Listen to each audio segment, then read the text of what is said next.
Today, we're going to be talking about the low FODMAP diet and what you need to know.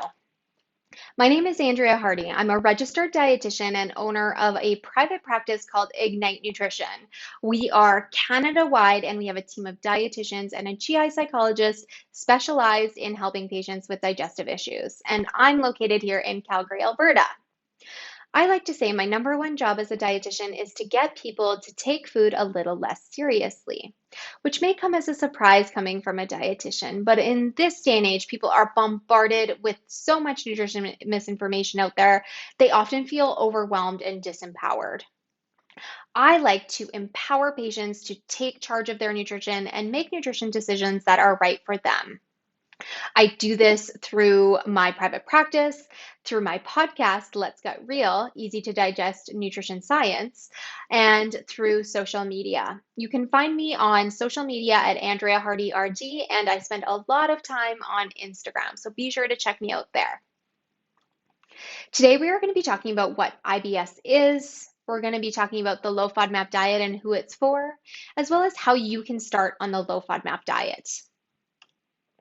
So let's start with a brief overview of irritable bowel syndrome. IBS is a functional gut disorder, meaning that there's nothing structurally wrong with the gut, but rather there's something wrong with how the gut functions. A lot of times people think that this diagnosis is something they get when the doctor just doesn't know what to do with them, or because they can't find anything wrong. And that's not true. Rather, we know there's nothing structurally wrong with the gut. We might have ruled those things out, and therefore we know it's the function of the gut that's not working well. And when it's not functioning well, what we see is people struggle with bloating, abdominal pain, and changes in bowel habits like constipation, diarrhea, or both. IBS affects 10 to 15% of the population, which is quite a lot of us. And I think a lot of times patients don't realize, but it is a very real condition with real options for management.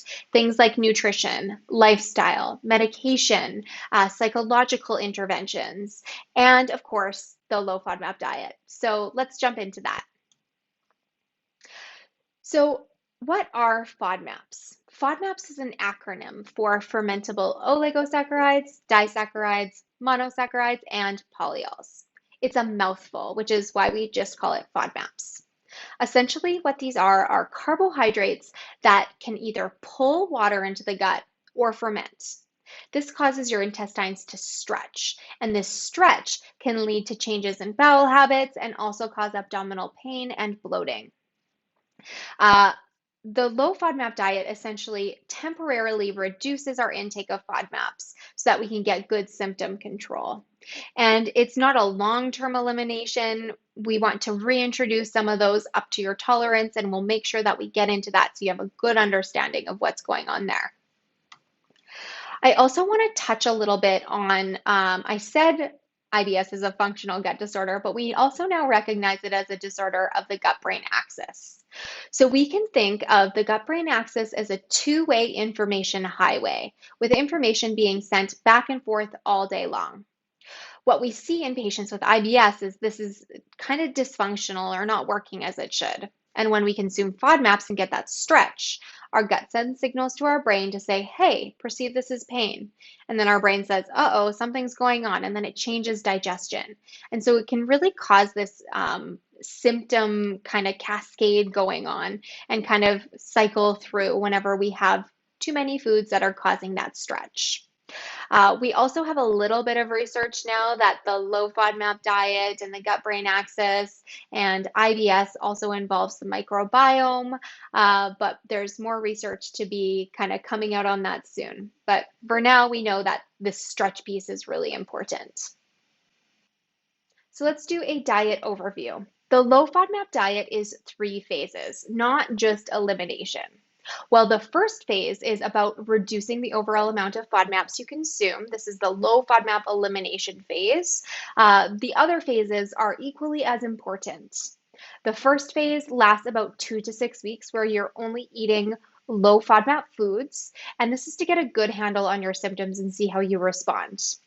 Most patients will notice symptom improvement within 2 to 6 weeks, but some patients might need a bit longer. Some dietitians might instruct you to stay on the low FODMAP first phase for a little bit longer just to see if they can get your symptoms under better control.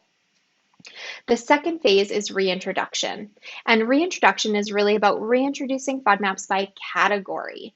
And so this allows us to see how much FODMAPs in each category you tolerate. So we get a sense of how we can liberalize long term.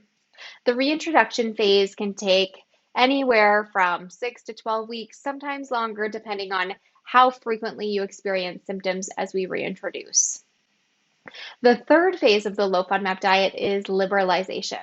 So this is where we include foods you tolerated well at the portions you tolerated them, and then even sometimes include FODMAPs that maybe didn't go so well in terms of tolerance at small amounts or when your gut is doing well. The ultimate goal is to have the most liberalized diet possible so that you don't have to worry so much about what you're eating and focus so much on the restrictive aspects of the diet. The goal is to make sure that we're as liberal and enjoying food as much as possible. So it's important to know that the low FODMAP diet is not all or nothing. You don't need to completely avoid FODMAPs for the rest of your life. It's really about that three-phase approach. And even if you have FODMAPs during the elimination or first phase, it's okay. Don't panic. These aren't doing damage to your gut. They're just going to simply maybe cause some symptoms. You just want to see how your body responds and then get back to that low FODMAP diet when you can. The ultimate goal is really to make sure that you have that liberal diet so that you can enjoy food and your life as much as possible. So let's go through the categories of FODMAPs. The first category is lactose. Lactose is a type of sugar found in dairy, and some people that struggle to digest it can have symptoms of bloating, diarrhea, or constipation with lactose. And so lactose is found in our milk, yogurt, and cheese.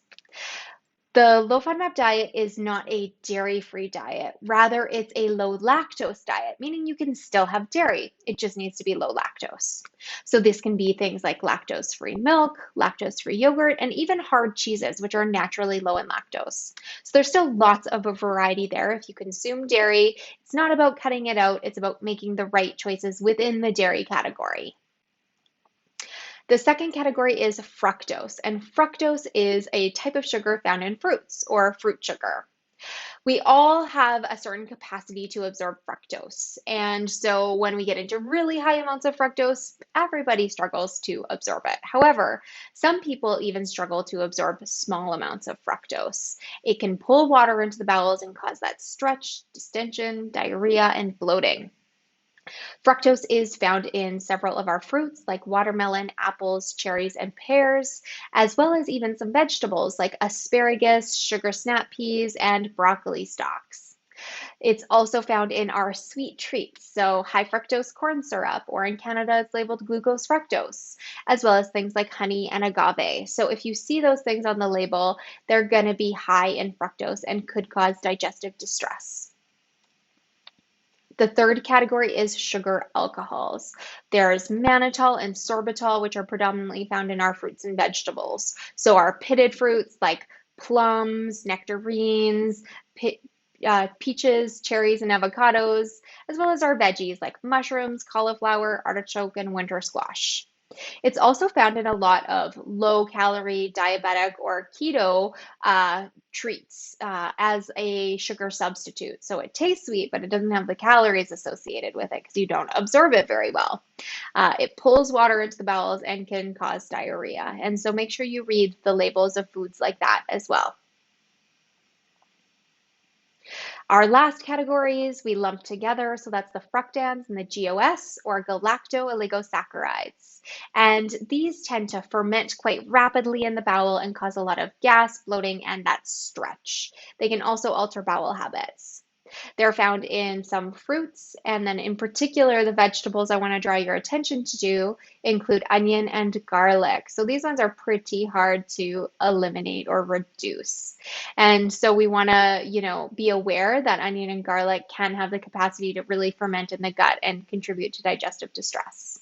It's also found in our wheat products, wheat, barley, and rye, as well as some of our other plant-based foods like soy, so soy milk, silken tofu, and some nuts and seeds like cashews, pistachios, and almonds, as well as some milk alternatives. So how do we know which foods contain how much FODMAPs? Well, there is an app for that. The university, Monash University, which does most of the research around the low FODMAP diet and has really pioneered the way for this diet, has created a really great app. People always ask me, is it worth the $10? Yes, absolutely. If you're doing the low FODMAP diet, this app is worth it. And it essentially has tested all of the different foods to tell you what their FODMAP content is. They use a traffic light system. So in the elimination phase, you'll either be sticking exclusively to just the green foods as a more strict approach, or for my patients, I really do like to allow them to include one yellow food per sitting. And this just gives you a little bit more variety and isn't so restrictive. If for some reason that's not adequate, you can always go to the stricter approach too. So typically during the elimination phase, we want to just stick to those green foods in their green portions. So let's go over an example, learning the traffic light system. So bananas, common unripe bananas, so no brown spots. One medium banana is low FODMAP. You can see it's green in all the categories, meaning it's a go. You can eat it and enjoy it. But as we get into larger portions, so a very large banana, it starts to creep up into the yellow or caution sign with fructans. And so this is to show you that portions do matter when it comes to the low FODMAP diet, and you want to check and see what portions you can have in a sitting. You can have a medium banana for breakfast and a medium banana for lunch if you'd like. We kind of say per sitting is what we want to think about. Let's look at the apples now. So a Granny Smith apple, one medium apple, is high in fructose and sorbitol. So that's a avoid during the elimination phase. But you can see that 2 tablespoons is moderate in sorbitol. So let's say you have a granola with a bit of dried apple in it. It's probably going to be okay. So just being aware that some red foods have some yellow or even green portions in really small amounts is important to know as you're starting the low FODMAP diet. And you can look up each food as you'd like. As well, we have a list for you at the end. So it's important to know that FODMAPs aren't bad for us. A lot of people think FODMAPs damage the gut or are bad for us in some way, but that's just not the case. Rather, they just cause that fermenting, that stretch that disrupts that communication between your brain and your gut, or they can cause digestive symptoms like diarrhea and constipation if you malabsorb them. And so it's really important to know that lots of these foods are nutritious, they're good for us. We want to be able to include them in the portions we tolerate. We just have to figure out which portions we tolerate. And so that's where reintroduction comes in. And so to review, the low FODMAP diet can really help symptoms of IBS like bloating, gas, abdominal pain, and changes in bowel habits, especially diarrhea. It helps about 50 to 75% of patients in the research. So not everybody is going to see symptom improvement on the low FODMAP diet, but it does help a really good subset of those patients. And then it's important to know that it can be very hard to implement correctly and safely because a lot of people end up on a very restrictive diet. So making sure you have really credible information or support from a dietitian is important. The low FODMAP diet is not forever. So that elimination phase, we don't want to see you stuck on that forever unless, you've determined with your dietitian that that's really your only option. For the most part, most people can reintroduce and include some higher FODMAP foods. We just have to be mindful of the portions and what other high FODMAP foods we're having throughout the day. The low FODMAP diet is not for everybody. So if you have a history of an eating disorder, if you're pregnant, or if it's for a child, definitely talk with your doctor or dietitian before considering implementing it because there's so many other IBS management strategies out there. And it's important to know for those IBS constipation or IBS sears, the low FODMAP diet doesn't typically resolve constipation, but it can relieve symptoms of bloating from constipation. So you might need some help to resolve that constipation by way of other strategies that aren't low FODMAP related. If you're able, be sure to get help from a dietitian. A lot of times through work, people have extended benefits, and extended benefits often cover the cost of dietitian services like physio or dentist. So it's very similar. And so if you have access to extended benefits, get some support to make sure you do it right. You don't want to go through and find out, oh, I didn't realize that was high FODMAP, or I'm still having symptoms. I don't know what to do next. A dietitian can really tailor a program to help support you. If you don't have extended benefits, sometimes through your primary care doctor, they can refer you to a dietitian. It's really just province and city dependent, so that might be an option as well. If you don't have access to a dietitian, our team at Ignite Nutrition created this awesome free ebook that you can download on our website at ignitenutrition.ca. You just need to search ebook in the top corner, and it will pull up the blog post where you can download the ebook. And this ebook is really great because there's the Monash app, which has all the foods, but what we've done is taken that and made it into a really simple list of high FODMAP foods and low FODMAP foods that you can take and implement very easily. It also has a ton of other strategies to help you get started on managing your IBS, as well as lots of tips and tricks around the low FODMAP diet. So the practical stuff, like eating out or grocery shopping or meal prep. We have all of that kind of covered for you in this free ebook. And we wanted to create this because there's a lot of misinformation about the low FODMAP diet online, and we wanted a place that people could come where they could find credible information in one place and not have to piecemeal everything together. So be sure to download that if you have IBS or are pursuing the low FODMAP diet. And lastly, if you're looking to work with a dietitian, we have an incredible team of dietitians across Canada. With the exception of Quebec and PEI, we don't have any team members registered there.